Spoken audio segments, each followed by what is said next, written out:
Bem-vindos ao canal de doenças infecciosas e parasitárias. O meu nome é Aline Evelyn Walder.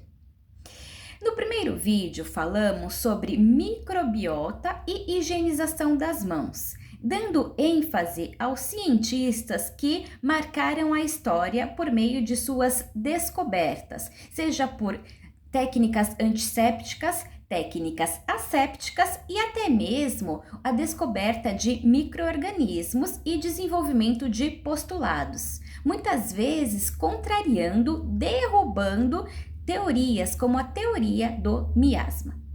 Hoje darei continuidade falando sobre as microbiotas da pele, assim como os principais agentes e suas utilizações. Quais seriam os antissépticos mais eficazes?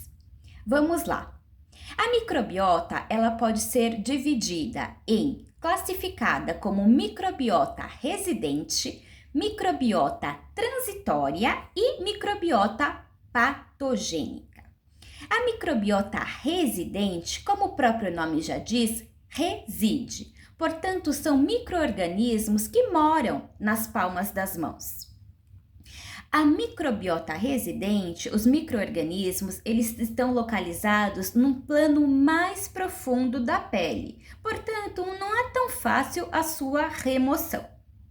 A microbiota transitória, como o nome já diz, transita. Não são micro-organismos que ficam por muito tempo na pele, eles ficam por um curto período de tempo. Por estarem localizados estes micro-organismos na camada mais superficial da pele, eles são de mais fácil remoção. E a microbiota patogênica consiste em micro-organismos que, quando veiculados pela mão, podem ocasionar doenças. Como micro-organismos patogênicos, os principais são os Staphylococcus aureus e os Streptococcus beta-hemolíticos. Quais são as técnicas, quais são as divisões, as classificações quanto à higienização das mãos? Pode haver uma higienização simples, uma higienização antisséptica e um preparo cirúrgico. A higienização simples consiste na higiene com água e sabonete das mãos. Para que haja uma higienização correta, é necessário que se utilize o produto correto, que seja feita a técnica correta e o tempo de duração deve ser correto, nunca inferior. Na higienização simples, é utilizada a água e o sabonete. É importante que a técnica seja feita de forma correta. Quanto ao tempo, deve ser de 40 a 60 segundos. Esta é a higienização simples, portanto, com água e sabonete. Há a higienização antisséptica. O principal antisséptico utilizado é a solução alcoólica. Quando eu utilizo o álcool em gel, é importante que eu faça a fricção do álcool na região das mãos. A técnica é a mesma que a higienização com água e sabão. E o tempo é o mesmo, de 40 a 60 segundos. Aline, quando que eu utilizo então a higienização? Quando que eu realizo a técnica de higienização com água e sabão? E quando que eu utilizo a técnica de fricção com solução alcoólica? Água e sabão eu utilizo quando há uma sujidade visível. Olho para a palma das minhas mãos, eu olho para as minhas mãos e eu enxergo sujeira, sujidade. Quando eu olho para a palma das minhas mãos e eu não presencio sujidade, eu vou utilizar a técnica de fricção alcoólica. Lembrando que quando eu utilizo muito a solução alcoólica, é necessário que posteriormente eu lave as minhas mãos, senão a gente nota aquela sujidade até mesmo pelo excesso, pelo acúmulo de solução alcoólica nas mãos. Portanto, Resumindo, quando eu vejo sujidade nas minhas mãos, eu faço a higienização com água e sabonete. Quando eu não tenho uma sujidade visível, eu utilizo uma preparação alcoólica. Há também a higiene quando há procedimentos cirúrgicos, o preparo cirúrgico da mão. Quando o cirurgião ele vai entrar em contato com o indivíduo na sua primeira cirurgia, o tempo preconizado para a higienização das mãos é de 3 a 5 minutos. Nas cirurgias posteriores, de 2 a 3 minutos. E agora, Aline, com relação aos produtos utilizados, qual que é o mais eficaz, qual que é o menos eficaz? Então, lembrando que, de acordo com estudos, de acordo com o manual da Anvisa, segurança do paciente e higienização das mãos, preconiza-se que seja utilizado o produto correto, no tempo correto e com a técnica correta.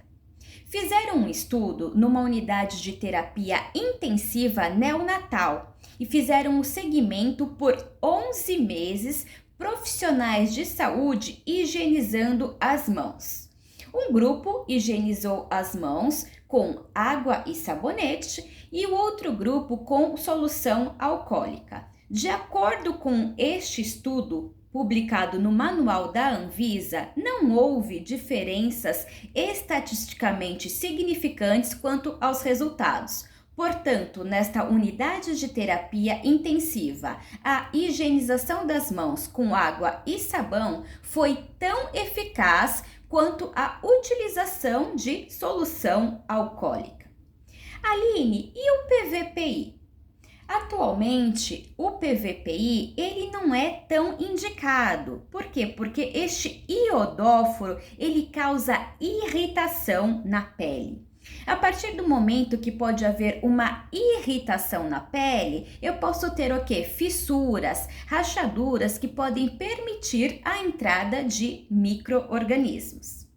Tanto é que neste manual da Anvisa preconiza-se a hidratação da pele para que não haja rachaduras, fissuras, sendo uma porta de entrada para patógenos.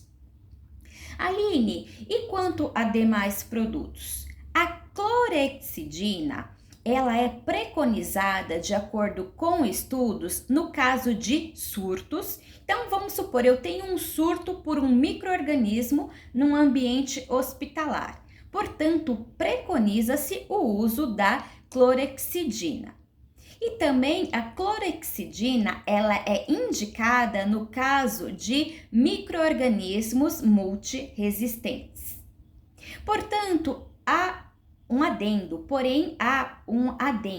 De acordo com este manual da Anvisa, no caso do MRSA, que é o Staphylococcus aureus resistente à meticilina, foi feito um estudo no qual um composto chamado triclosan a 1% foi mais eficaz em relação a outros produtos antissépticos. Portanto, se há um caso ou casos de MRSA, Staphylococcus aureus resistentes à meticilina, preconiza-se o uso de triclosan a 1%.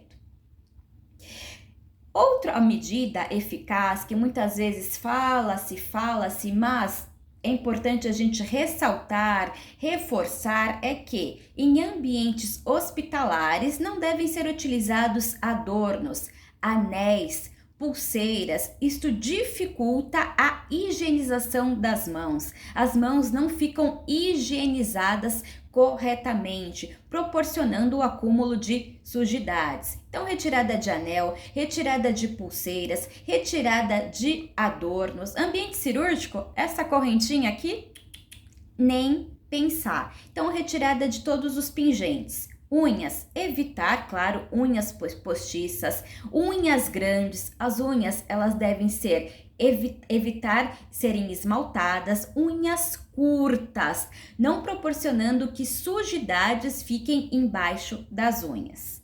Gostou? Me sigam no canal de doenças infecciosas e parasitárias no YouTube. Aline Evelyn Valder de Mello. E até a próxima!